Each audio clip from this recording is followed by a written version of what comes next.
A 9-year-old girl walked into the most expensive restaurant in downtown Chicago, her worn sneakers squeaking against the marble floor, carrying a secret that would shatter a billionaire's world forever. What happened next will leave you speechless. Before we jump back in, tell us where you're tuning in from. And if this story touches you, make sure you're subscribed, because tomorrow I've saved something extra special for you. The autumn rain drummed against the floor-to-ceiling windows of Le Bernardin, Chicago, one of the city's most exclusive dining establishments where reservations were booked months in advance and the average meal cost more than most people's weekly salary. Inside the dimly lit restaurant, crystal chandeliers cast warm amber light over white linen tablecloths, while the soft murmur of conversation mixed with the gentle clinking of expensive silverware against fine china. Marcus Bennett sat, alone at his usual corner table, the one that offered both privacy and a commanding view of the restaurant's entrance. At 52, he was the embodiment of success in every sense that mattered to the outside world. His tailored charcoal suit was crafted by London's finest tailors. His platinum watch caught the light as he reached for his wineglass, and his presence commanded the kind of respect that only came with controlling a business empire worth billions. Bennett Industries had started as a small construction company inherited from his father. But under Marcus's ruthless leadership, it had expanded into real estate development, luxury hotels, and tech investments that spanned 3 continents. Yet tonight, despite being surrounded by the finest things money could buy, Marcus felt the familiar weight of emptiness pressing down on his chest. He mechanically cut into his perfectly prepared steak, barely tasting the expensive meat as his mind wandered to the penthouse apartment waiting for him 30 floors above the city. Empty rooms filled with priceless art, a kitchen that had never known the warmth of family meals, and a silence so profound it seemed to echo off the marble walls.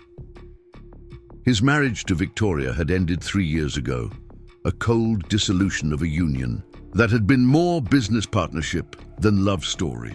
They had tried for children for nearly a decade, enduring countless medical procedures, specialists, and the slow erosion of hope that came with each failed attempt. When Victoria finally left, she had been brutally honest in her parting words. "You've built an empire, Marcus, but you've forgotten how to build a life." The divorce had been swift and efficient, handled by lawyers who specialized in protecting fortunes rather than healing hearts. Since then, Marcus had thrown himself even deeper into his work, acquiring companies with the same methodical precision he applied to everything else in his life. Board meetings filled his days, charity galas occupied his evenings, and somewhere in between he existed rather than lived. Tonight's dinner at Le Bernardin was meant to be a celebration. Earlier that day, he had closed the largest deal in his company's history, purchasing a chain of luxury resorts that would add another $2 billion to his already substantial net worth. His assistant had suggested champagne. His lawyers had recommended a press release, but Marcus had simply wanted to sit alone with his thoughts and a glass of wine that cost more than most people's rent. The restaurant's maître d', Philippe, approached his table with the practiced discretion that had made him legendary among Chicago's elite. "Mr. Bennett, I trust everything is to your satisfaction this evening?" Marcus nodded absently, his attention caught by the rain-streaked windows and the blurred lights of the city beyond. "Everything's fine, Philippe. Just tired, I suppose." Philippe, who had served Marcus dozens of times over the years, recognized the melancholy that seemed to follow the billionaire like a shadow. "Perhaps a dessert, sir. The chocolate soufflé is particularly exceptional tonight." Before Marcus could respond, a commotion near the restaurant's entrance drew their attention. The doorman was engaged in what appeared to be a heated but hushed conversation with someone just outside the revolving glass doors. Through the rain-blurred windows, Marcus could make out a small figure, but the details were obscured by the storm raging outside. "I should attend to this," Philippe murmured, his professional calm masking obvious concern.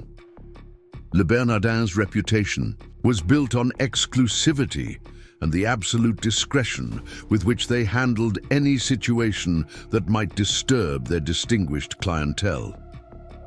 Marcus returned his attention to his meal, assuming it was simply another homeless person seeking shelter from the storm. Chicago's downtown area attracted its share of those less fortunate, and most upscale establishments had protocols for handling such situations with as much dignity as possible while protecting their paying customers.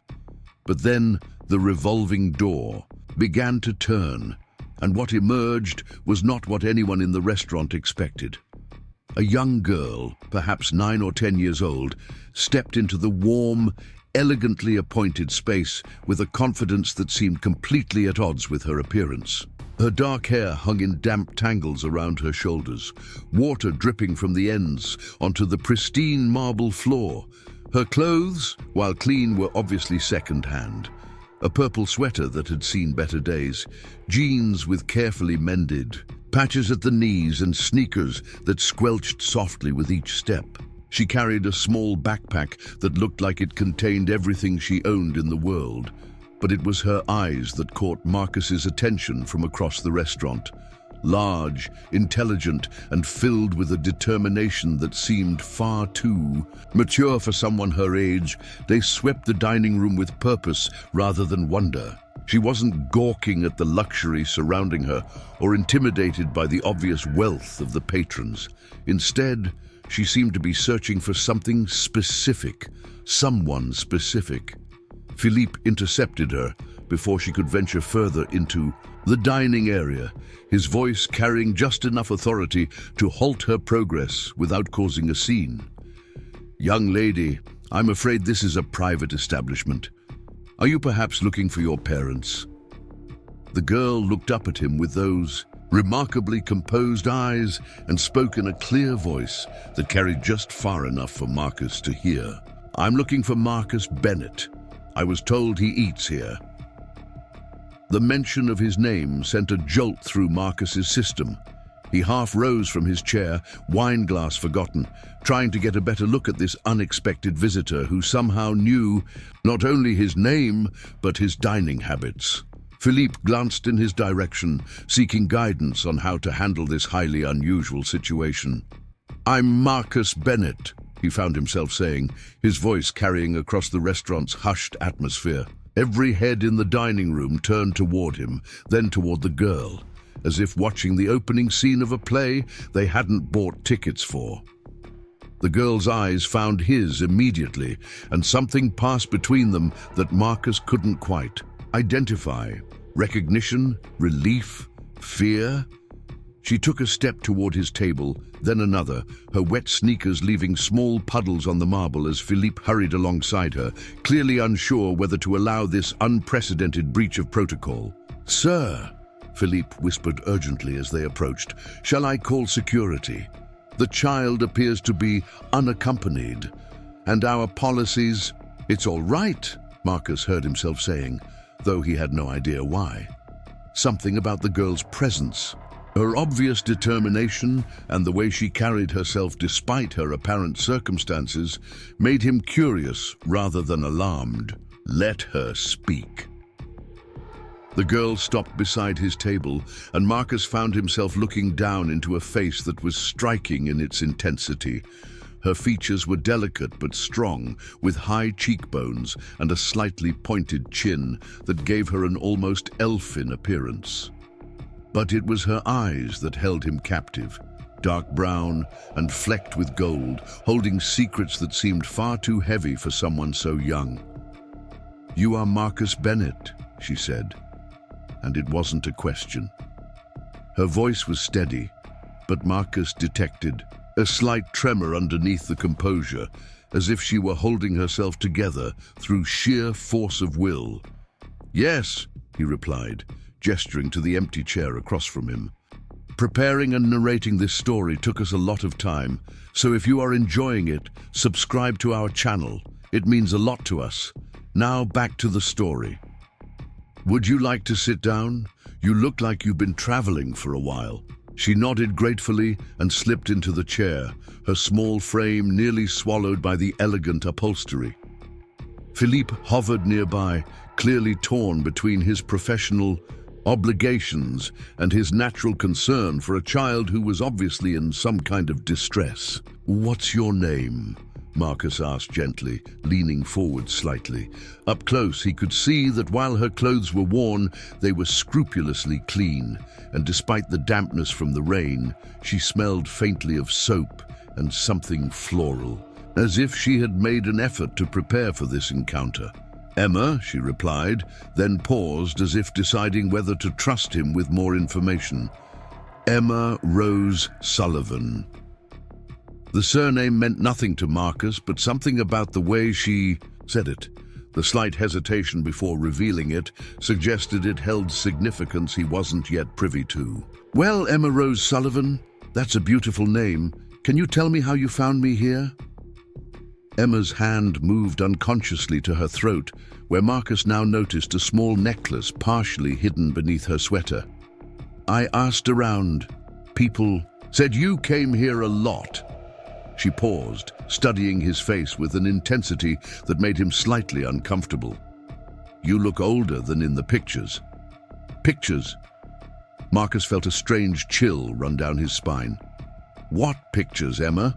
Instead of answering immediately, Emma reached into her backpack and withdrew a manila envelope that had been carefully protected from the rain in a plastic bag. Her movements were deliberate, careful, as if the contents were precious beyond measure. "My mama gave me this before she died. She said if anything ever happened to her, if I was ever alone, I should find you." The words hit Marcus like a physical blow. He stared at the envelope in Emma's small hands, noting how her fingers trembled, slightly despite her composed demeanor. "Your mother passed away." Emma nodded, blinking rapidly in what Marcus recognized as an attempt to hold back tears. 2 weeks ago, cancer." The word came out flat, emotionless, as if she had said it so many times it had lost all meaning. "She was sick for a long time, but she didn't tell me how bad it was until the end." Marcus felt his chest tighten with a sympathy so acute it surprised him. He had encountered tragedy in his business dealings, had written checks to countless charities that dealt with human suffering, but sitting across from this brave little girl who had just lost her mother, he felt grief as a living, breathing thing. "I'm so sorry for your loss, Emma," he said softly, meaning every word. "That must have been incredibly difficult for you." Emma's composure cracked just slightly, and she wiped her nose with the back of her hand before straightening her shoulders. "Again, she was the best mama in the world. She took care of me all by herself since I was born." "And your father?" Marcus asked gently, though something in Emma's expression suggested this was complicated territory. "That's why I'm here," Emma said, sliding the envelope across the table toward him. "Mama said my father was a good man who just didn't know about me. She said if I ever needed help, I should find you and show you what's in here." Marcus stared at the envelope as if it contained a bomb rather than papers. His rational mind was already working through the possibilities, none of which seemed particularly likely. He was methodical about his personal life, careful about relationships, and while he wasn't naive enough to think he had never made mistakes, he couldn't imagine a scenario where he had fathered a child without knowing it. "Emma," he said carefully, "I think there might be some confusion. I would remember if I had met your mother, and I certainly would remember if—" "Her name was Rebecca Sullivan," Emma interrupted, her voice gaining strength. "But before she married my stepfather, before I was born, her name was Rebecca Martinez." The name hit Marcus like lightning striking clear sky. Rebecca Martinez, 23 years old, working as a kindergarten teacher while finishing her master's degree in elementary education. Long dark hair that smelled like vanilla, eyes that sparkled when she laughed, and a smile that had made him believe for 6 beautiful months that there was more to life than corporate acquisitions. and profit margins. Marcus felt the color drain from his face, felt his hands begin to shake as memories he had carefully buried came flooding back with crystalline clarity. Rebecca, who had loved old movies and Chinese takeout, who had made him laugh harder than he had in years, who had seen something in him beyond his bank account and business reputation. Rebecca, who had vanished from his life as suddenly as she had entered it, leaving behind only a brief note saying she had to move away for family reasons and couldn't explain further. Rebecca Martinez, he whispered, the name feeling strange on his lips after all these years. Emma nodded, watching his reaction with those two wise eyes. You remember her? It wasn't a question, and Marcus didn't treat it as one. He remembered everything about Rebecca with a vividness that shocked him. The way she hummed while making coffee in the morning, how she fell asleep reading romance novels, the sound of her laughter echoing through his apartment during those rare months when it had felt like a home rather than just an expensive place to sleep. She was pregnant, Marcus said slowly, the pieces beginning to fall into place with horrible, wonderful clarity. She left because she was pregnant. Emma's hand moved to her necklace again, this time pulling it free from beneath her sweater. Marcus's breath caught in his throat as he saw what hung from the delicate silver chain, a small heart-shaped locket, tarnished with age, but obviously cherished. Even more shocking was what surrounded it, a second chain holding a small silver ring that Marcus recognized immediately. It was the promise ring he had given Rebecca during their last month together, a simple band engraved with the date they had first said they loved each other.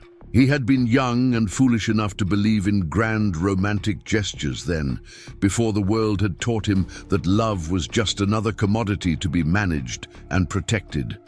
She kept it, he breathed, staring at the ring that represented the man he used to be, the man who had believed in happy endings and forever promises. She wore it every day, Emma said softly, even after she married Tom, my stepfather. She said it reminded her of the best part of her life. The words were like arrows finding their mark in Marcus's chest. He thought of all the years he had spent building his empire, all the relationships he had sacrificed on the altar of success, all the nights he had gone to sleep in his empty penthouse, convinced that he had made the right choices. And all that time, Rebecca had been raising their daughter alone, wearing his ring like a talisman of what might have been. Why didn't she? Tell me, he asked, his voice barely above a whisper. Why didn't she let me help? Emma opened the envelope with practiced care and withdrew a letter written in handwriting that Marcus recognized even after all these years. Rebecca's precise script, each letter formed with the care of someone who taught children to write. She wrote this for you, Emma said, sliding the letter across the table. She wanted you to understand. Marcus's hands trembled as he unfolded the pages, and his vision blurred slightly as he began to read Rebecca's final message to him. My dearest Marcus, the letter began, if you are reading this, then our daughter has found you, and I am no longer here to explain the choices I made all those years ago.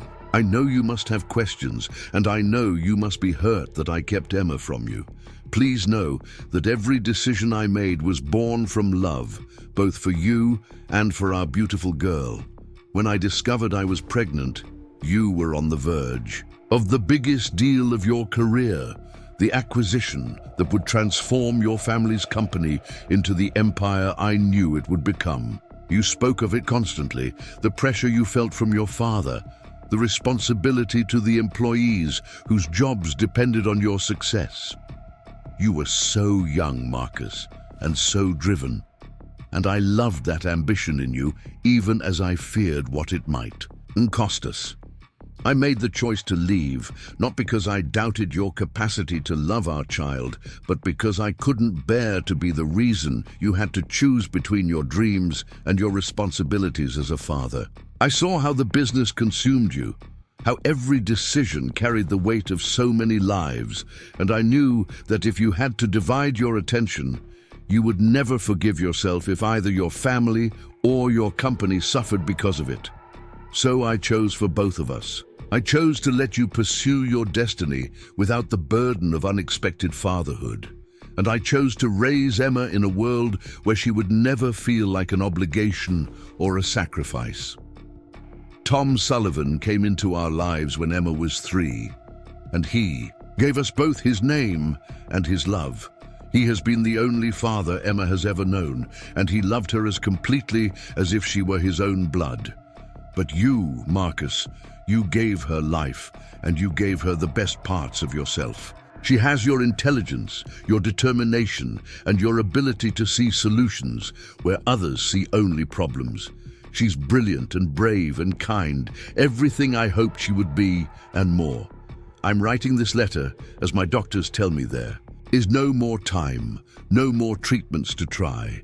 Emma doesn't know yet how little time we have left, but I know that soon she will need someone who can help her navigate a world that can be cruel to those without resources or connections. I have saved what I could, but it will not be enough for the education she deserves, the opportunities she could have.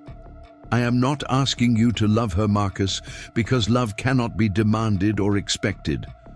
I am asking you to know her, to see the remarkable person she has become, and to decide for yourself what role, if any, you want to play in her future.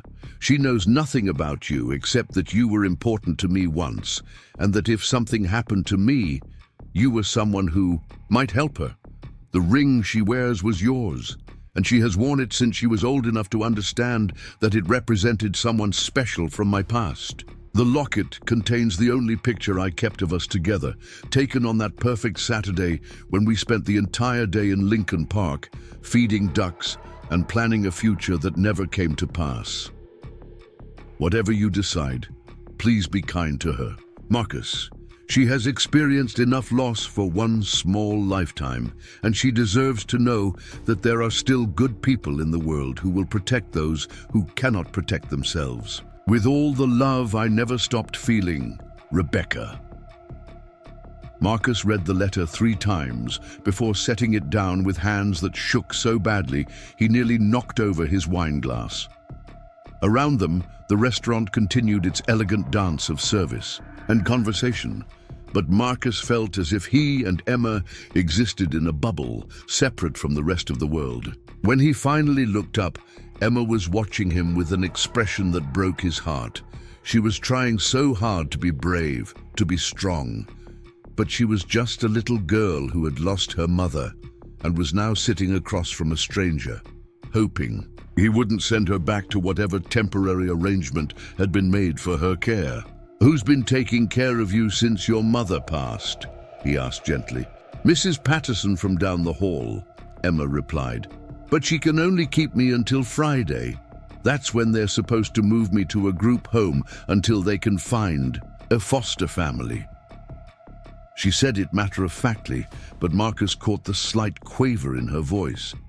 The thought of this remarkable child, his child, being processed through the foster care system like damaged goods, made something fierce and protective rise up in Marcus's chest. He thought of all the board meetings he had attended, all the deals he had negotiated, all the strategic decisions that had seemed so important just hours ago.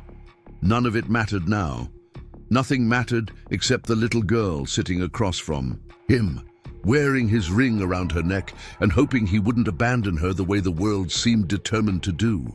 "Emma," he said softly, leaning forward so their conversation would remain private, "would you like to come home with me tonight? We have a lot to talk about, and I think you might be more comfortable somewhere safe and warm while we figure things out." Emma's eyes widened, and for the first time since she had walked into the restaurant, she looked like the child she was. "You mean it? You're not going to send me away?" "I'm not going to send you anywhere you don't want to go," Marcus promised, meaning it with every fiber of his being. "We're going to take this one step at a time, but you're not going to be alone anymore." Emma nodded, tears finally spilling over and running down her cheeks. "Mama said you were a good man. She said you would understand what it meant to take care of someone." Marcus felt his own eyes burning as he reached across the table and gently took Emma's small hand in his. Her fingers were cold from the rain, but they gripped his with surprising strength. "Your mother was an exceptional woman," he said softly, "and from what I can see, she raised an exceptional daughter." As Philippa discreetly approached to handle the bill and arrange for Marcus's car to be brought around, Marcus found himself looking at Emma with new eyes. Now that he knew who she was, he could see echoes of himself in her features. The determined set of her jaw when she was thinking, the way her eyes grew distant when she was processing something difficult, even the way she sat with perfect posture despite her obvious exhaustion. But more than the physical similarities, he recognized something deeper, something that had nothing to do with genetics and everything to do with character. Emma had walked into this restaurant alone, frightened and desperate, but she had done it with dignity and courage. She had taken control of her situation in the only way a 9-year-old could, and she had bet everything on the hope that a stranger would see her worth. As they prepared to leave the restaurant together, Marcus realized that his life had just changed in ways he couldn't yet comprehend. The empty penthouse he was returning to would no longer be empty. The careful, controlled existence he had built would now include school schedules and bedtime stories and 1,000 small considerations he had never had to make. But as he helped Emma with her worn coat and watched her carefully place Rebecca's letter back in its protective envelope, Marcus felt something he hadn't experienced in years: hope. Not the calculated optimism of a successful business deal, but the pure, uncomplicated hope that comes from discovering that the universe still has surprises in store, that second chances are possible, and that sometimes the most important acquisitions can't be bought or negotiated. They were father and daughter, united by tragedy but bound by possibility, walking out into the Chicago night to begin writing the next chapter of a story that had begun 23 years ago with a promise ring and a broken heart, and was now being reborn in the warm light of recognition and the tentative, precious gift of family. The ride to Marcus's penthouse passed in relative silence, broken only by the steady rhythm of windshield wipers against the rain and the occasional sound of Emma shifting in the leather seat beside him. Marcus found himself stealing glances at her reflection in the window, still struggling to reconcile the reality of her presence with the carefully ordered life he had constructed for himself. The child who sat next to him represented everything he thought he had sacrificed for success, everything he had convinced himself he didn't need. Emma pressed her face against the glass as they entered the underground garage of the Bennett Tower, her eyes wide as she took in the rows of luxury vehicles and the pristine concrete surfaces that gleamed under LED lighting. "You live here?" she asked softly, her voice carrying a mixture of awe and uncertainty. "At the top," Marcus replied, guiding her toward the private elevator that served only the penthouse floors. As they stepped inside and he pressed the button, for the 52nd floor, he realized he was seeing his own building through her eyes for the first time. The polished brass fixtures, the imported marble, the subtle but unmistakable displays of wealth that he had long since stopped noticing. The elevator climbed smoothly, and Marcus watched Emma's ears pop as they ascended. She swallowed hard, gripping her backpack tighter, and he realized that despite her earlier composure, she was just a little girl who had never been this high above the ground before. "Are you afraid of heights?" he asked gently. Emma shook her head quickly, but her knuckles were white where she gripped the elevator's handrail. "Mama and I lived on the 3rd floor. This is just really high." When the elevator doors opened directly into his living space, Emma stepped out slowly, her eyes moving across the expanse of floor-to-ceiling windows that offered a panoramic view of Chicago's skyline. The penthouse was exactly what one would expect from a billionaire's private residence. Minimalist furniture in shades of grey and white, abstract art that cost more than most people's homes, and an open floor plan that emphasized space and light over warmth and comfort. "It's big," Emma said finally, her voice echoing slightly in the vast room. Marcus looked around his home with fresh perspective, noting for the first time how cold it felt, how devoid of personal touches or anything that might suggest actual human habitation. There were no photographs of family or friends, no books, left casually on tables, no indication that anyone had ever laughed or cried or lived within these pristine walls. "Would you like something to eat?" he asked, suddenly aware that Emma had mentioned traveling to find him, and probably hadn't. "Had a proper meal? Or maybe something warm to drink?" Emma nodded gratefully. "I had a sandwich this morning, but that was a long time ago." Marcus led her to the kitchen, another showcase of expensive appliances and marble countertops that had rarely been used for their intended purpose. He opened the refrigerator, realizing with embarrassment that its contents consisted primarily of takeout containers, expensive wine, and the kind of imported delicacies that looked impressive but provided little actual sustenance. "I'm afraid I don't cook much," he admitted, feeling inadequate in a way that was entirely foreign to him. "But I could order something. What do you like?" Emma peered into the refrigerator with the practical assessment of a child who had learned to make the most of limited resources. "Do you have peanut butter and jelly? Mama always said that was the perfect food because it had protein and fruit and made you feel better when you were sad." "Tut him." Marcus found himself smiling despite the gravity of their situation. "I think I can manage that." He began opening cabinets, searching for basic sandwich ingredients that he wasn't entirely sure he possessed. In the third cabinet, he found an unopened jar of organic peanut butter that his housekeeper had probably purchased months ago, and in the pantry, a jar of strawberry preserves that had been a gift from some business associate. As he assembled the sandwich with movements that felt clumsy and unpracticed, Emma climbed onto one of the bar stools at the kitchen island, her feet dangling several inches above the footrest. She had removed her wet sweater, revealing a faded t-shirt with a cartoon character he didn't recognize, and her hair was beginning to dry into soft waves that caught the overhead lights. "Mama taught me how to make grilled cheese too," Emma offered, watching his somewhat inept sandwich construction. She said cooking was like chemistry, except more forgiving and with better results. "Your mother sounds like she was very wise," Marcus said, cutting the sandwich diagonally, the way he vaguely remembered his own mother doing decades ago. "Tell me about her. What was she like?" Emma's face lit up with a smile that transformed her entire appearance, erasing the worry lines that seemed too mature for her features. "She was the smartest person I ever knew.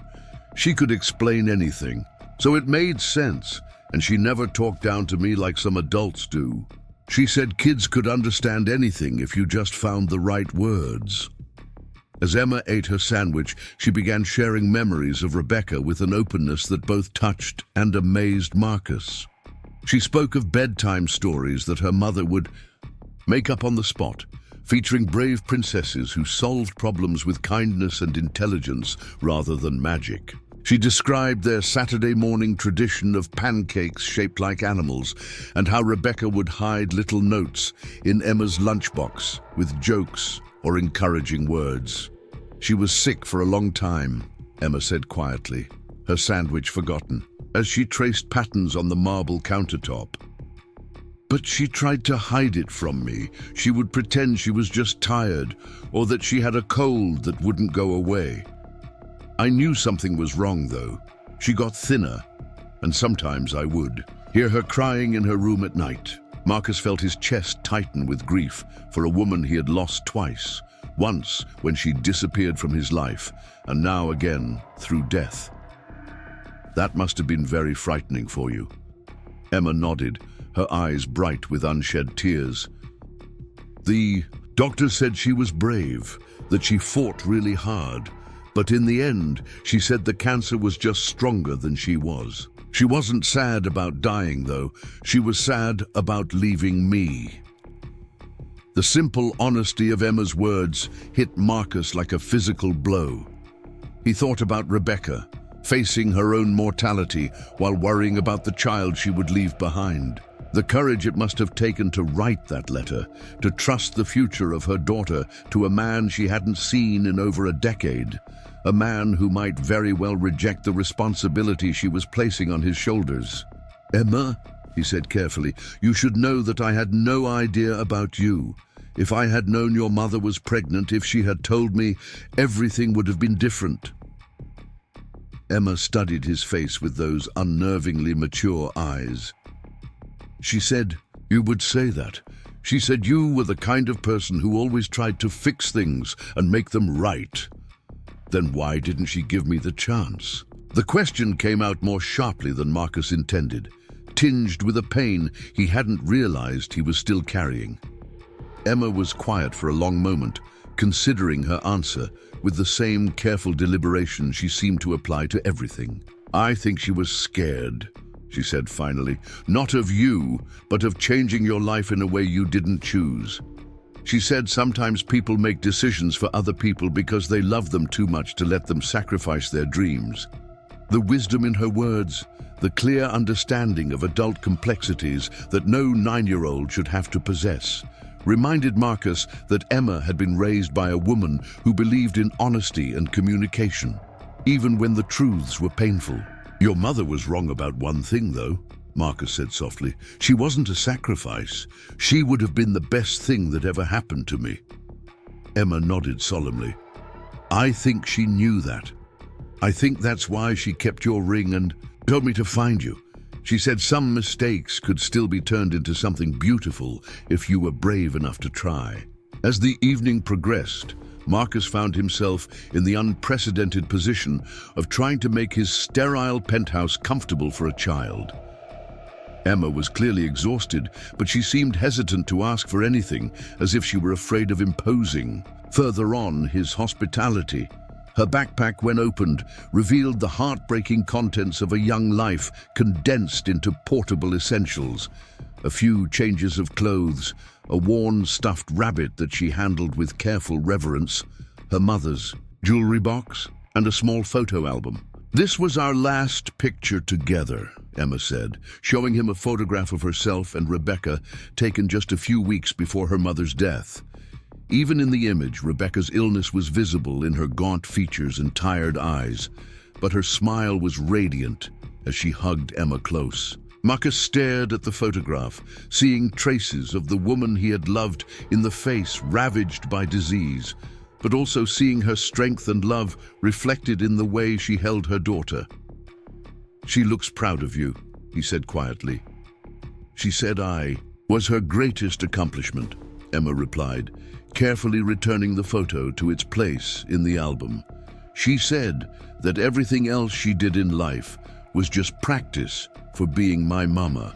The guest bedroom that Marcus hastily prepared for Emma was probably larger than the apartment she had shared with her mother, with its own bathroom and a view of the city that stretched to the horizon. But as he showed her how to adjust the lighting and explained where to find fresh towels, he noticed how small and lost she looked in the king-sized bed. "Would you like me to leave the light on?" he asked, remembering vaguely that children sometimes feared the dark. Emma shook her head bravely, but then hesitated. "Could you maybe leave the door open a little, just so I know you're still here?" The request hit Marcus with unexpected emotion. This brave little girl, who had traveled across the city to find a stranger who had endured her mother's death with remarkable composure, was still afraid of being abandoned again. "Of course," he said, adjusting the door to leave it slightly ajar. "And Emma, I'll be right down the hall if you need anything at all." As Marcus prepared for bed in his own room, he found himself staring at his reflection in the bathroom mirror, searching for signs of the man Rebecca had once loved, the man she had trusted with their daughter's future. The face looking back at him was older, harder, marked by years of boardroom battles and calculated decisions, but somewhere in his eyes, he thought he could still see traces of the young man who had believed in grand romantic gestures and happily ever after. Sleep came fitfully, interrupted by the unfamiliar sounds of another person in his home and the weight of responsibilities he was only beginning to understand. Sometime during the night, he heard soft footsteps in the hallway and found Emma standing in his doorway, clutching her stuffed rabbit. "I had a bad dream," she whispered, her voice small in the darkness. Without thinking, Marcus pulled back the covers on the other side of his bed. "Would you like to sleep here tonight? Sometimes new places can feel scary." Emma nodded gratefully and climbed into the massive bed, immediately dwarfed by the expensive linens and enormous space. But as she settled next to him, Marcus realized that for the first time in years, his bedroom felt like more than just a place to sleep. It felt like a sanctuary, a place where a frightened child could find comfort and safety. The next morning brought new challenges and revelations. Emma woke before Marcus, and he found her in the kitchen, attempting to make breakfast with the limited ingredients available. She had managed to locate cereal and milk and had set 2 places at the dining table with a formality that suggested this was how meals were conducted in her previous home. "Good morning," she said seriously, as if hosting breakfast for a billionaire. In his own penthouse was a perfectly normal occurrence. "I hope you don't mind that I used your dishes." Marcus sat down across from her, marveling at her poise and consideration. "Thank you for making breakfast. This is very thoughtful." As they ate, Emma outlined her day with the efficiency of someone accustomed to managing her own schedule. "I need to call Mrs. Patterson to let her know where I am, and I have to go back to get my school things from the apartment. The social worker said someone would come by today to pick up Mama's things, but I want to make sure I get everything important first." The mention of social workers and the disposal of Rebecca's belongings brought Marcus crashing back to the reality of their situation. Emma might be his biological daughter, but legally she was a ward of the state. Her placement with him was temporary at best, and any permanent arrangement would require navigation of a complex legal system that could easily decide he was an unsuitable guardian. "Emma," he said carefully, "we need to talk about what happens next. There are people whose job it is to make sure children are properly cared for, and they're going to want to know about our situation." Emma's face grew serious, and Marcus could see the fear she'd been working so hard to hide finally surface in her eyes. "Are you going to give me back? Because I understand if you don't want me. I know I'm not what you planned for." The heartbreak in her voice nearly undid him. Marcus reached across the table and took her small hand in his, surprised by how natural the gesture felt. "Emma, look at me. I'm never giving you back. We're going to figure this out together, and we're going to make sure that whatever happens, you're safe and loved and cared for. But there are legal things we have to handle, paperwork and procedures that adults have to go through." "Because you're not legally my father," Emma said, with the matter-of-fact understanding that continued to astound him. "Exactly. But that's something we can fix. There are tests we can take to prove that I'm your biological father, and then lawyers can help us make everything official." Emma nodded thoughtfully. "How long does that take?" Marcus realized he had no idea.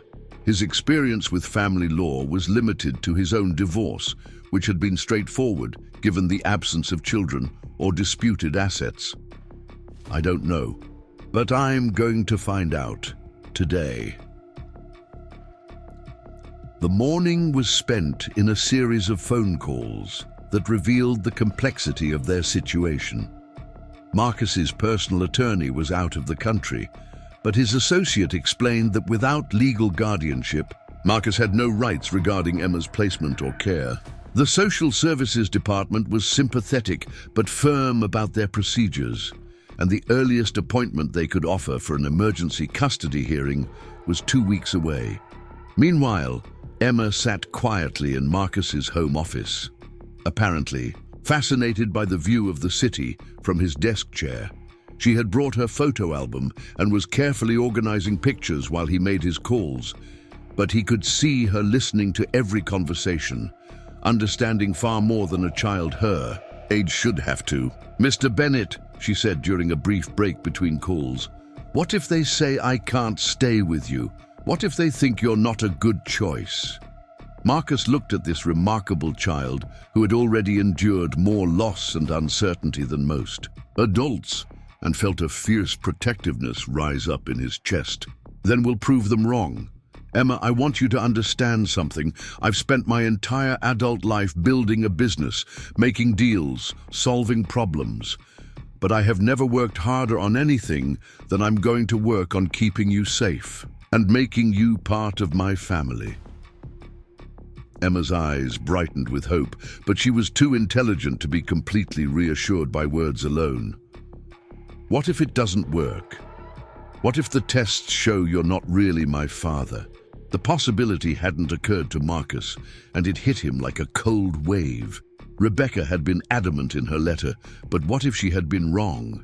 What if she had simply hoped that Marcus was Emma's father, rather than knowing for certain? "Then we'll figure something else out," he said firmly, surprised by how much he meant it.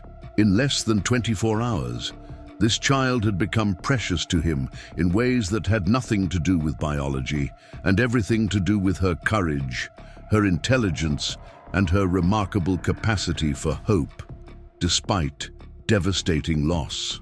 The trip to retrieve Emma's belongings from her former home was a journey into a world Marcus had never experienced. The apartment building in Rogers Park was clean but worn, with narrow hallways and thin walls that allowed the sounds of dozens of lives to bleed together into a symphony of human existence. Emma's apartment was on the 3rd floor, and as she led him up the stairs, Marcus was struck by how different her reality had been from his own privileged existence. Mrs. Patterson, their elderly neighbor, met them at the door with obvious relief and poorly concealed curiosity about Marcus. She was a small woman in her 70s, with kind eyes and flour-dusted hands, who had clearly been baking as a way to cope with stress. "Emma, sweetheart, I was so worried," she said, enveloping the child in a hug that spoke of genuine affection.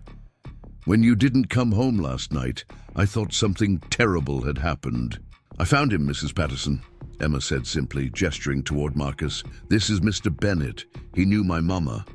Mrs. Patterson's sharp eyes assessed Marcus with the thoroughness of someone who had lived long enough to become an excellent judge of character. Whatever she saw seemed to meet with her approval, because her expression softened as she extended her hand. "Mr. Bennett, I'm Mary Patterson. I've been Emma's neighbor since she was born, and I loved Rebecca like she was my own daughter. I hope you'll forgive an old woman's directness, but what exactly are your intentions regarding this child?" Marcus found himself subjected to the kind of scrutiny that no boardroom negotiation had ever prepared him for. "Mrs. Patterson, I believe Emma is my daughter. I had no knowledge of her existence until yesterday, but I intend to provide for her and care for her in every way possible." Mrs. Patterson nodded slowly, her eyes never leaving his face. "Rebecca was a good judge of character. If she trusted you with Emma, then I suppose I can too. But you should know that this little girl has been through more than any child should have to bear. She needs stability and love, not just money and good intentions." "I understand," Marcus replied, and he did. Emma needed far more than he had ever been required to give another person, and the responsibility was both terrifying and strangely exhilarating. Inside the apartment, Marcus was struck by how much love could be contained in such a small space. Every surface held evidence of the life Rebecca and Emma had built together. Photographs covering the refrigerator, handmade decorations crafted from construction paper and glitter, books stacked on every available surface.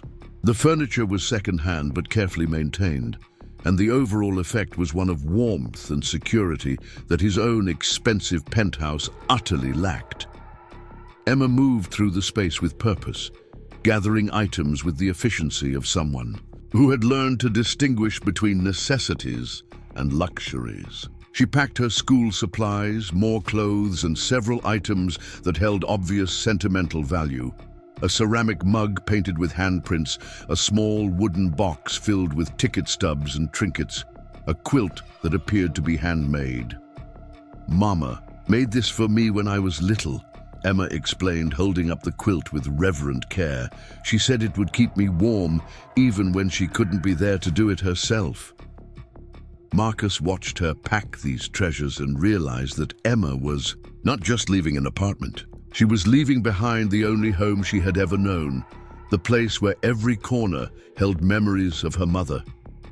The courage it took for her to walk away from this sanctuary and trust her future to a stranger was almost incomprehensible.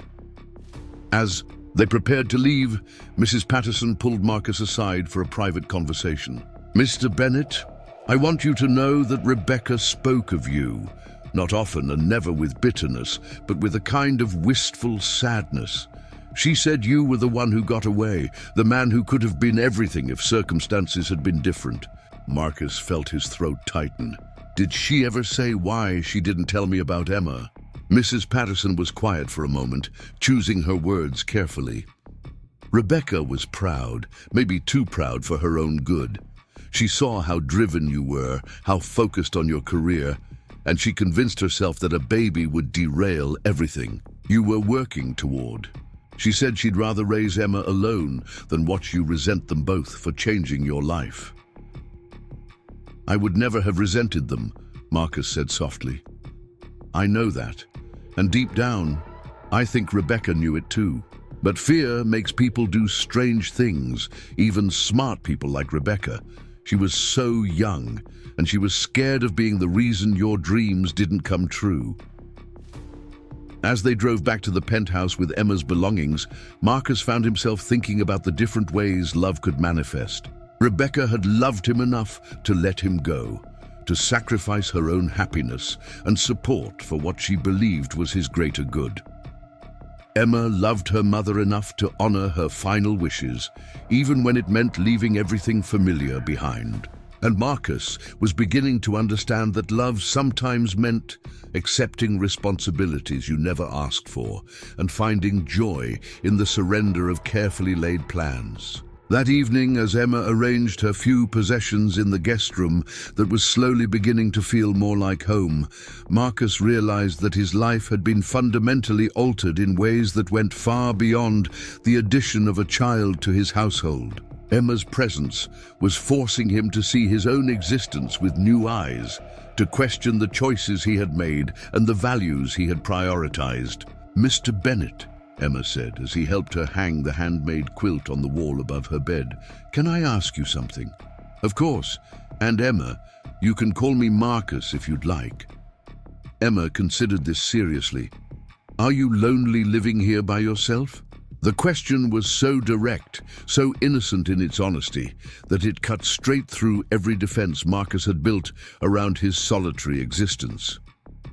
"Yes," he heard himself admitting, "I am." Emma nodded, as if this confirmed something she had already suspected.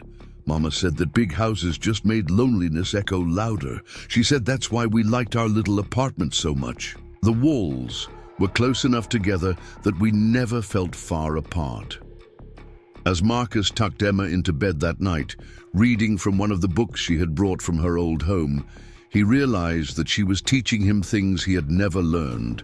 In business school or boardroom negotiations, she was showing him the difference between existing and living, between having everything and having what mattered.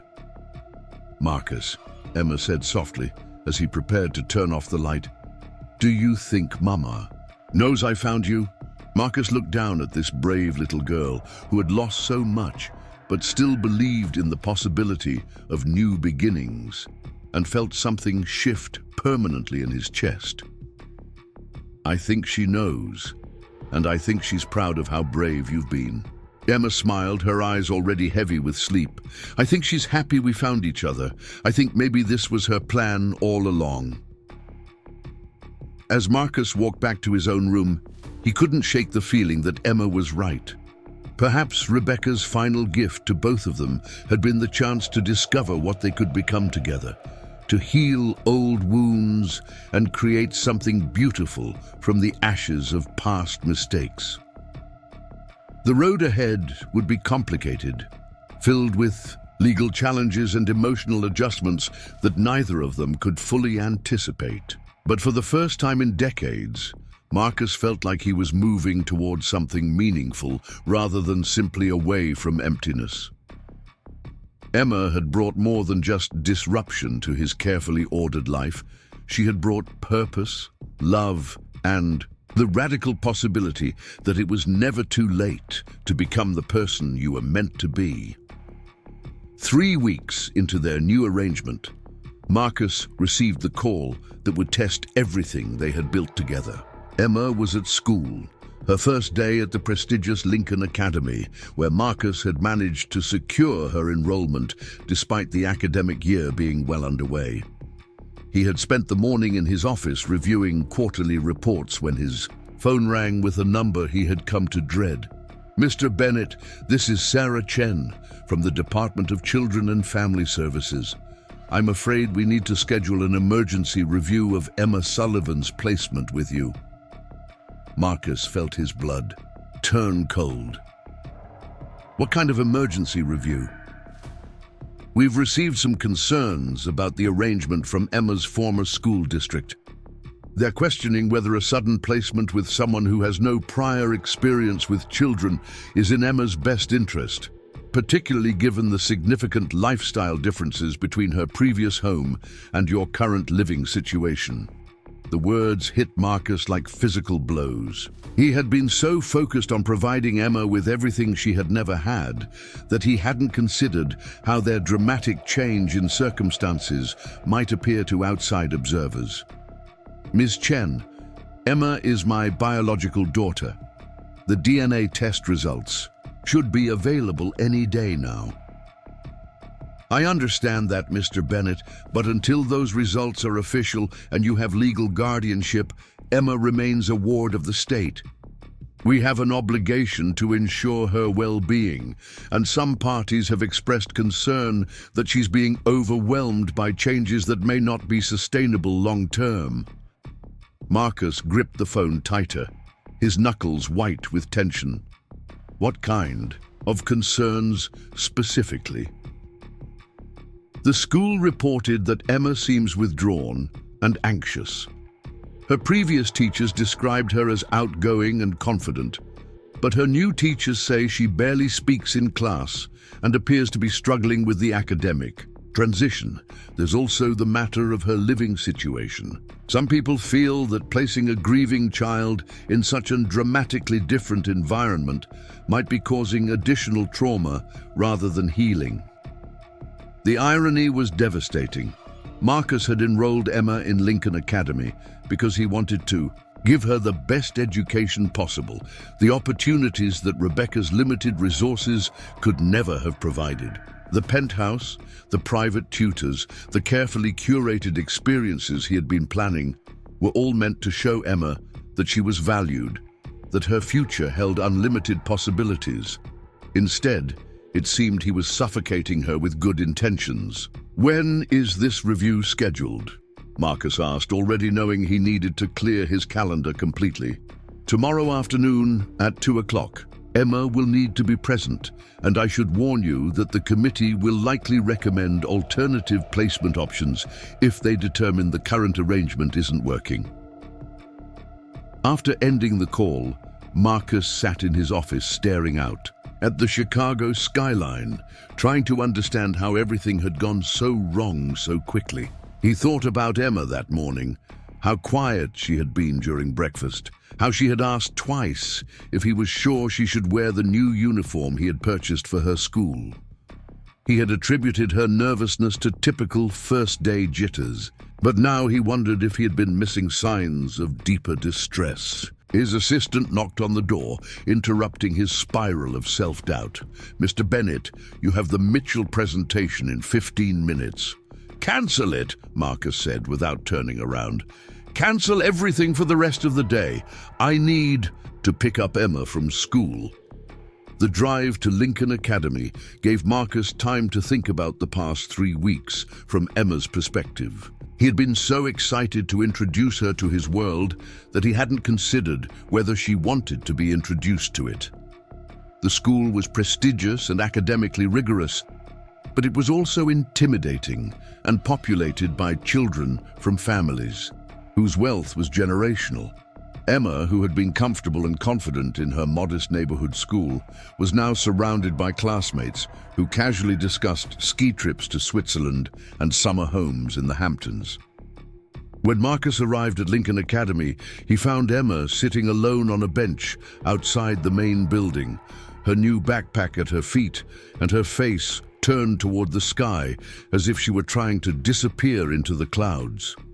She looked small and lost in her crisp uniform, so different from the determined child who had walked into Le Bernardin with nothing but courage and hope. "How was your first day?"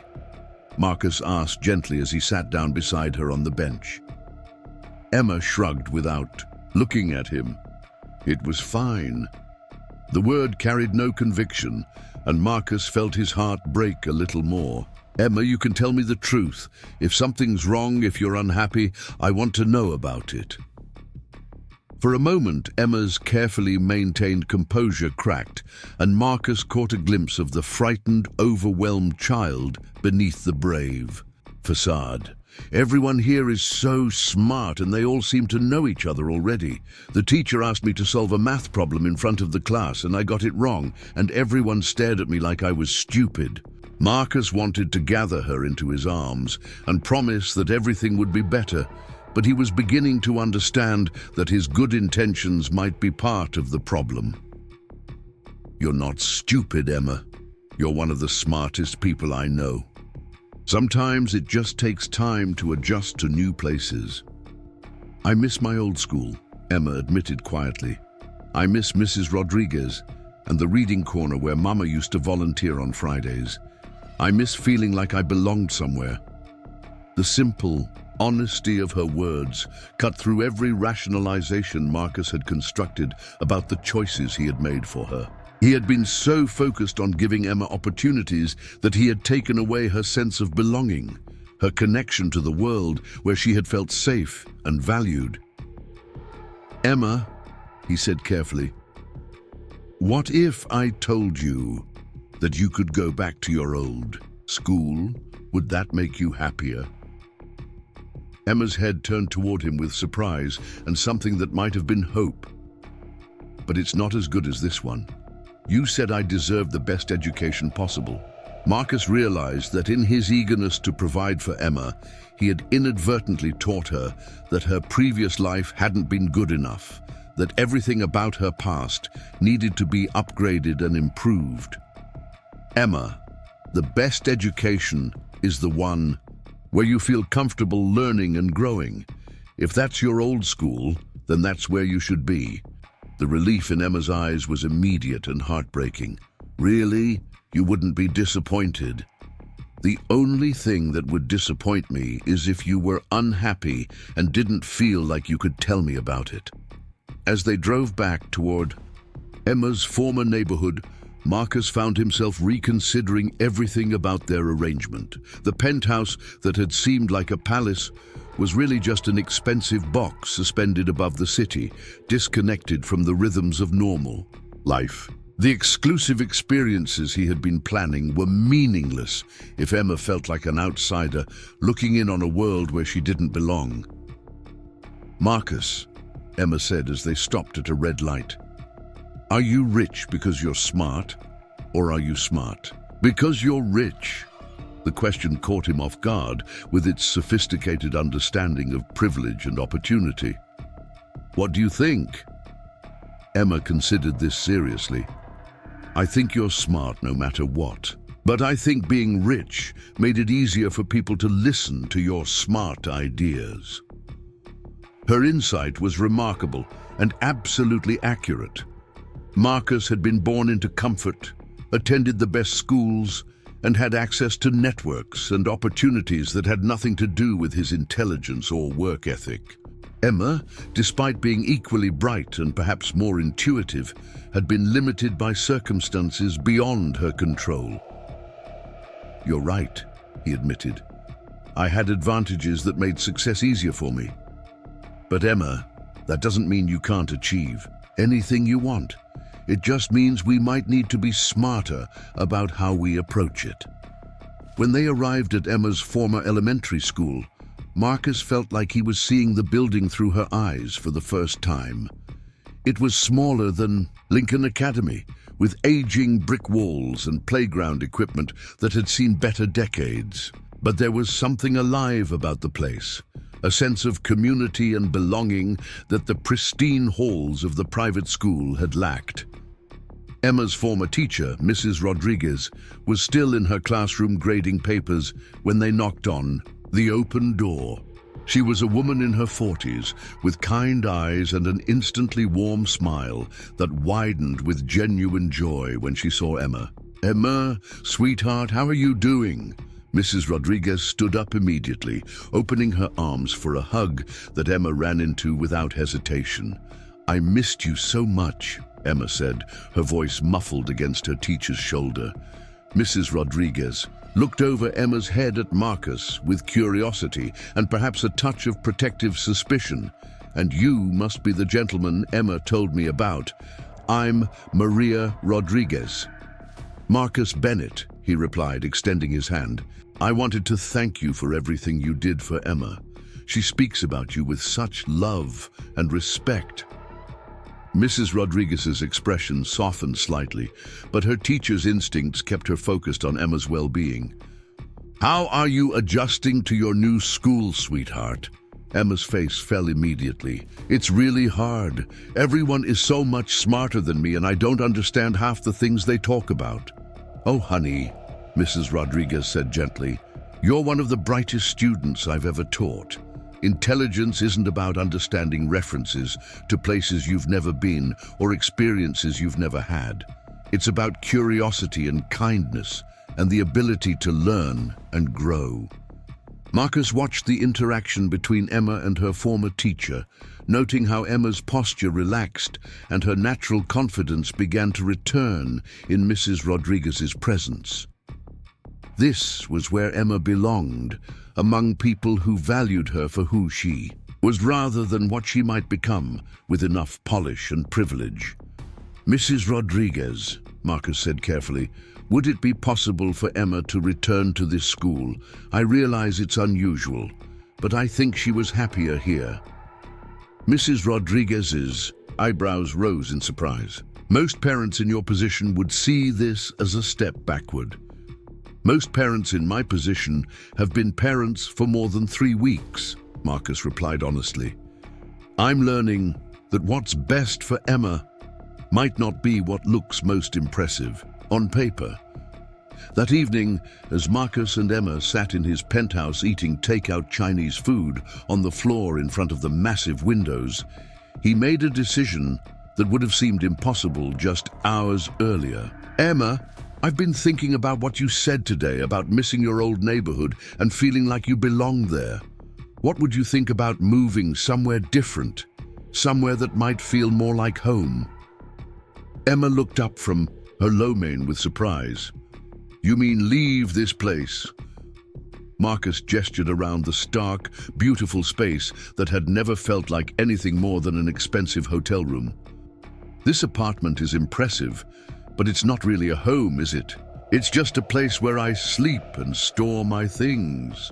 Emma considered this with her characteristic thoughtfulness. "It is really pretty, and the view is amazing, but it doesn't feel cozy. It feels like a museum where you're not supposed to touch anything." Her assessment was painfully accurate. Marcus had designed his living space to impress visitors and reflect his success, not to nurture daily life or provide comfort. What if we found a place that felt more like the apartment you shared with your mother? Somewhere with neighbors and a real kitchen and rooms that felt like they were meant for living in. Emma's eyes lit up with possibility. Like a real house? With a yard, maybe? Exactly like that. We could find a neighborhood with good schools where you'd feel comfortable, and we could make it ours together. The next morning brought the custody review that Marcus had been dreading, but his perspective had shifted dramatically overnight. Instead of approaching the meeting as a battle to be won, he saw it as an opportunity to demonstrate that he was capable of putting Emma's needs ahead of his own pride. The Department of Children and Family Services occupied a building that was the bureaucratic opposite of everything in Marcus's usual world. Fluorescent lighting, metal folding chairs, and the constant hum of overworked social workers trying to manage caseloads that would have overwhelmed anyone. Emma sat beside him in the waiting area, wearing her regular clothes instead of the expensive uniform that had made her feel like she was wearing a costume. When they were called into the conference room, Marcus was surprised to find not just Sarah Chen, but also Mrs. Rodriguez, Mrs. Patterson from Emma's old apartment building, and a stern-looking woman who introduced herself as Dr. Patricia Hawkins, a child psychologist. "Mr. Bennett," Sarah Chen began, "we appreciate you coming in today. As I mentioned yesterday, there have been some concerns raised about Emma's current placement, and we want to make sure that any decisions we make are truly in her best interest." Dr. Hawkins consulted a folder thick with notes and observations. "Emma, we've spoken with your new teachers at Lincoln Academy, and they've shared some concerns about your adjustment. Can you tell us how you've been feeling about the changes in your life?" Emma glanced at Marcus, who nodded encouragingly. "It's been really hard," she admitted. "Everything is so different from before. The new school is scary, and I don't understand why everyone knows so much more than me about everything." "Do you feel safe with Mr. Bennett?" Dr. Hawkins asked, gently. "Yes," Emma replied without hesitation. "He's really kind and he listens to me. But I think he's been trying so hard to give me nice things that he forgot to ask me what I actually wanted." The honesty of her response could have been devastating to Marcus's case, but instead, he felt proud of her courage in speaking her truth. "Emma's right," he said, addressing the room. "I made the mistake of assuming that more expensive meant better, and I nearly cost Emma her sense of belonging and confidence in the process." Sarah Chen looked surprised. "Can you elaborate on that, Mr. Bennett?" Marcus took a deep breath, setting aside his business instincts and speaking from his heart instead. "I enrolled Emma in an elite private school because I wanted her to have every advantage. But I didn't consider that she was leaving behind teachers who knew and valued her, classmates she had grown up with, and an environment where she felt confident and capable. I was so focused on upgrading her circumstances that I forgot to preserve what was already working in her life." Mrs. Rodriguez leaned forward slightly. "What are your plans going forward, Mr. Bennett?" "We're looking for a house in a neighborhood where Emma can return to her original school and maintain connections with the community that knew and loved her mother. I want to provide for Emma's future without erasing her past." Dr. Hawkins made notes as he spoke, her expression unreadable. "Emma, how do you feel about staying with Mr. Bennett?" Emma's answer came without hesitation. "I want to stay with him. He's learning how to be my dad, and I'm learning how to be his daughter. We make mistakes sometimes, but we talk about them and try to do better." The wisdom in her words, the mature understanding of relationships as ongoing negotiations rather than fixed arrangements, seemed to resonate with everyone in the room.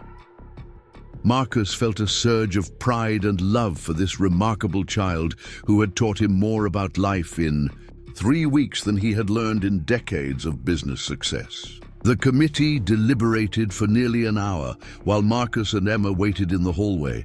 Emma spent the time showing him pictures on her phone that Mrs. Rodriguez had taken during their visit the day before, chattering about her favorite places in her old neighborhood and the friends she hoped to see again soon.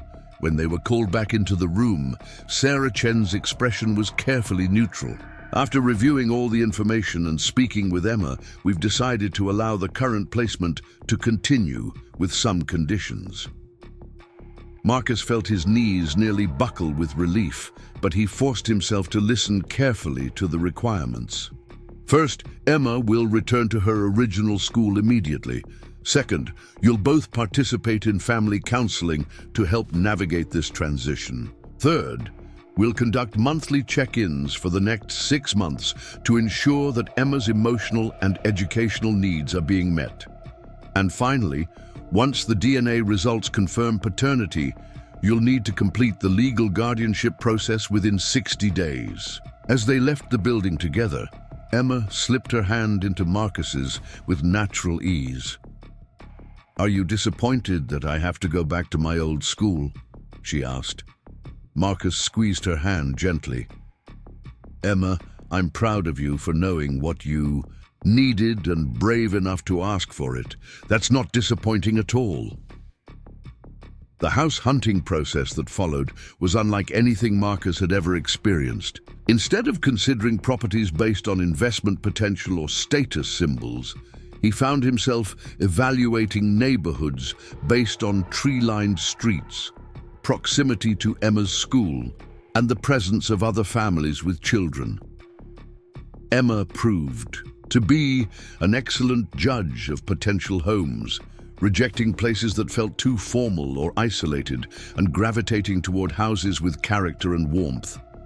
They found their perfect match in Lincoln Park, a 3-story Victorian house with original hardwood floors, a kitchen that invited cooking experiments, and a small backyard where Emma immediately envisioned a garden. The previous owners had been a family with grown children, and the house retained traces of decades of family life. Height marks penciled on door frames, a reading nook built into the stairs, and bedrooms that felt designed for dreams and secrets rather than showcasing wealth. "This feels like a home," Emma declared as they walked through the house for the second time, her voice echoing slightly in the empty rooms. Marcus agreed completely. The house had none of the stark sophistication of his penthouse, but it possessed something far more valuable: the potential to become a place where memories were made, where daily life could unfold naturally, where 2 people could learn to become a family. The moving process became an adventure in itself. Emma insisted on packing her own belongings, carefully wrapping each treasure from her life with Rebecca and arranging them in her new room with the reverence of a curator, creating an exhibition. Marcus found himself donating most of his expensive furniture to charity, keeping only the pieces that served practical purposes or held sentimental value. The night before Emma's return to her old school, they sat together in the living room of their new house, surrounded by boxes and eating pizza off paper plates because the good dishes were still packed away somewhere. Emma was unusually quiet, and Marcus sensed she was processing the magnitude of all the changes in her life. "Are you nervous about tomorrow?" he asked gently. Emma nodded, picking pepperoni off her pizza with careful precision. "What if everyone thinks I'm different now? What if they treat me weird because of where I'm living and who I'm living with?" It was a legitimate concern that Marcus hadn't fully considered. Emma's return to her old school would inevitably involve questions about her dramatically changed circumstances, and children could be ruthless in their assessment of anything that seemed out of the ordinary. "Emma, do you feel different?" Marcus asked. She considered this seriously. "I feel sadder because Mama isn't here, but I also feel safer because I'm not alone anymore, and I feel more like myself than I did at the fancy school." Marcus nodded. "Then that's what matters. The people who really care about you will be happy that you're safe and loved. And anyone who treats you differently because of external things probably wasn't a true friend anyway. Emma looked at him with those wise eyes that sometimes seem to see straight through to his soul. Is that something you learned in business? Actually, it's something you've been teaching me, Marcus admitted. I spent so many years thinking that what people thought about my success was the same thing as what they thought about me as a person. You've shown me the difference. The first day back at Emma's old school exceeded both of their expectations. Mrs. Rodriguez had prepared her class for Emma's return with characteristic sensitivity, explaining that Emma had experienced some big changes, but was still the same wonderful person they remembered. Emma's friends welcomed her back with the uncomplicated joy that children display when someone they care about returns to their orbit. Marcus had arranged to pick Emma up personally rather than having his driver handle school runs, wanting to be present for these daily transitions and to maintain connection with the community that was becoming his community as well. When Emma emerged from the building that first afternoon, her face was radiant with happiness. "How was it?" Marcus asked as she climbed into the car. "Perfect," Emma replied, and for the first time since he had met her, the word carried complete conviction. Mrs. Rodriguez said I could help her organize the classroom library, and Jessica asked me to sit with her at lunch, and nobody asked weird questions about where I live now. As they drove toward their new house, Emma chattered about her day, with the enthusiasm Marcus remembered from their early conversations about her mother. She was herself again, confident and curious, and connected to the world around her in healthy ways.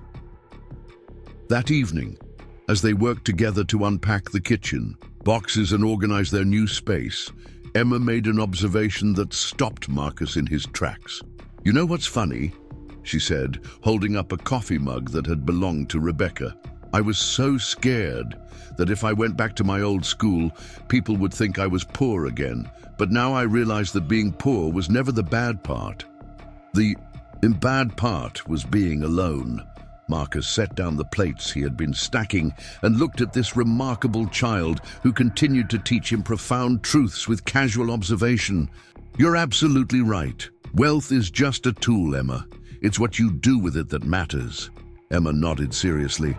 "Mama used to say that rich people who were happy were the ones who used their money to bring people together, not to keep them apart." The wisdom in her words echoed Rebecca's influence and reminded Marcus of all the ways his daughter carried her mother's best qualities forward into the world. Emma had inherited Rebecca's intelligence and compassion, but she had also developed her own unique perspective shaped by experiences that would have broken many adults. The DNA test results arrived on a Tuesday morning in an envelope that contained the official confirmation of what Marcus had known in his heart from the moment. Emma had shown him Rebecca's ring. The laboratory report stated in clinical terms what had already been established through love and commitment.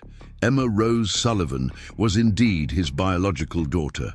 The legal process that followed was surprisingly straightforward once paternity was established. Marcus's attorneys handled the paperwork with efficient professionalism, but the real work of becoming a family was happening in the daily rhythms of their shared life. Emma's bedroom in the new house became a shrine to the blending of her past and present. Rebecca's quilt hung on the wall above a bed that was new, but chosen by Emma for its comfort rather than its cost. Her mother's jewelry box sat on a dresser, next to school pictures and small treasures accumulated in her new life. The locket with Marcus's ring still hung around her neck every day, a tangible connection to the love story that had brought her into existence. Marcus's own room underwent a similar transformation, trading stark minimalism for warmth and personality. Emma had insisted on helping him decorate, contributing small touches that made the space feel lived in and loved. A plant for the windowsill, photographs in frames instead of expensive art. books on the nightstand instead of financial reports. The family counseling sessions that had been mandated by the custody review became something both Marcus and Emma looked forward to rather than endured. Dr. Lisa Fernandez was a specialist in blended families and grief counseling who helped them navigate the complex emotions involved in their unique situation. "Emma," Dr. Fernandez said during one session, "you've experienced an enormous loss with your mother's death, but you've also gained a father. How do you balance those feelings?" Emma thought carefully before answering. "I think Mama would want me to be happy, and having Marcus in my life makes me happy, even though I still miss her every day.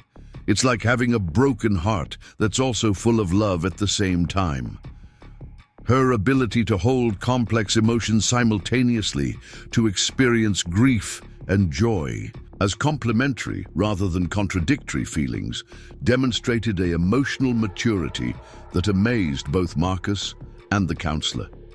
6 months after Emma had first walked into Le Bernardin, carrying nothing but courage and hope, Marcus found himself in the same restaurant for a very different kind of meal.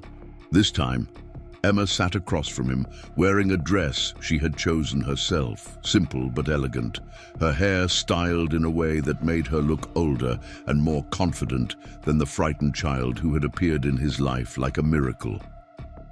"Are you nervous?" Emma asked, studying the menu with the concentration of someone who had learned to appreciate good food without being intimidated by fancy restaurants.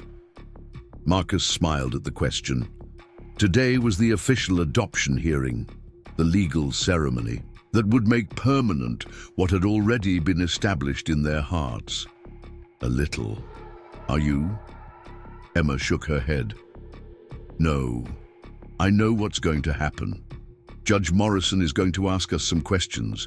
We're going to sign some papers and then you'll officially be my dad and I'll officially be your daughter." "That's exactly right. How do you feel about that?" Emma's answer came without hesitation. "I feel like Mama planned this whole thing. Like she knew that someday I would need you and you would need me. And she made sure we would find each other." The adoption hearing was held in a small courtroom with warm wood paneling and windows that let in streams of afternoon sunlight. Judge Morrison was a woman in her 60s who specialized in family law and had a reputation for focusing on the best interests of children rather than the convenience of adults. "Emma," Judge Morrison said gently, "do you understand what's happening today?" Emma stood up straight, her hands clasped in front of her with the dignity of someone who had learned to speak for herself in adult situations. "Yes, Your Honor. Marcus is going to become my legal father, and I'm going to become his legal daughter. But really, we already feel like family. This just makes it official." Judge Morrison smiled at Emma's clear understanding of the situation. "And Marcus, you understand that adoption means you're accepting full responsibility for Emma's welfare, education, and emotional development until she reaches adulthood?" Marcus looked at Emma, this remarkable child who had transformed his life in ways he was still discovering, and felt his throat tighten with emotion. "Yes, Your Honor. It would be my honor and privilege to be Emma's father." The actual signing of papers was anticlimactic compared to the magnitude of what it represented. A few signatures, some official stamps, and suddenly Marcus Bennett and Emma Bennett were legally recognized as the family they had already become in every way that mattered. As they left the courthouse together, Emma slipped her hand into Marcus's. With the natural ease that had developed between them over months of learning to trust and depend on each other. "So, what now?" Emma asked as they walked toward the car. Marcus had been thinking about this question for weeks, considering how to mark this transition in a way that honored both Emma's past and their shared future. "Well, I thought we might visit your mother's grave. I'd like to tell her thank you for raising such an amazing daughter and for trusting me with your future." Emma's eyes brightened with tears, but they were tears of joy rather than sorrow. "I think she'd like that. And Marcus, I think she'd be proud of the kind of father you've become." The drive to the cemetery gave them time to reflect on the journey that had brought them to this moment. Marcus thought about the man he had been just months ago, successful but empty, wealthy but poor, in all the ways that truly mattered. Emma had given him purpose and meaning beyond anything he had achieved in his business career.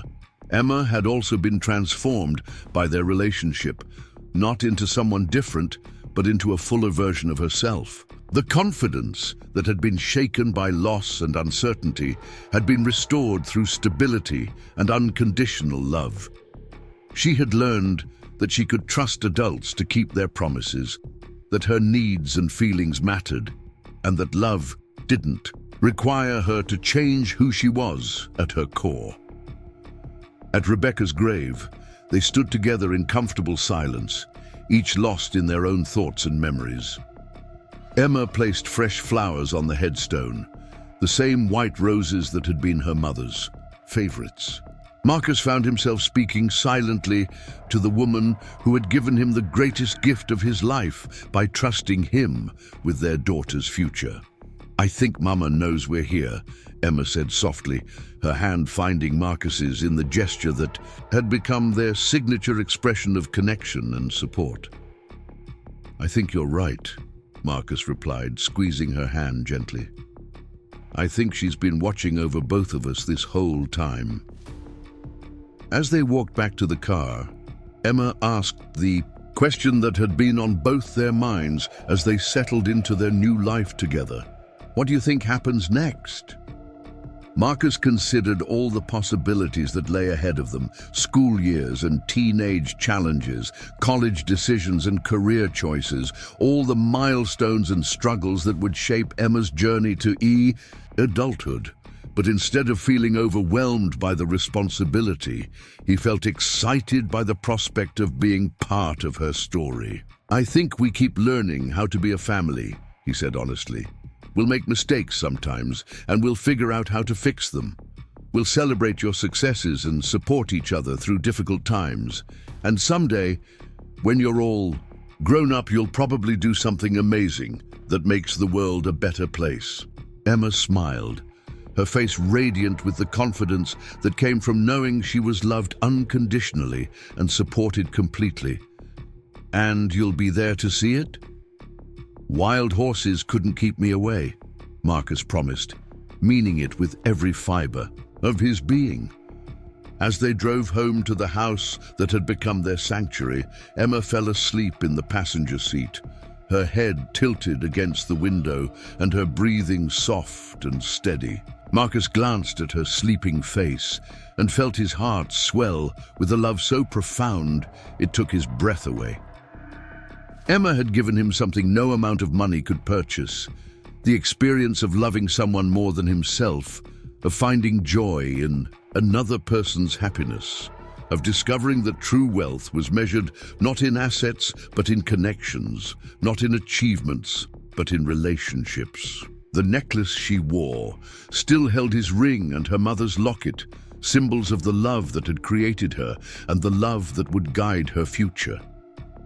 But now, it also represented something new: the power of second chances, the possibility of healing old wounds, and the truth that sometimes the most important things in life arrive when you least expect them, carried by a brave 9-year-old girl who refuses to give up hope. Up next, you've got 2 more standout stories right on your screen. If this one hit the mark, you won't want to pass these up. Just click and check them out.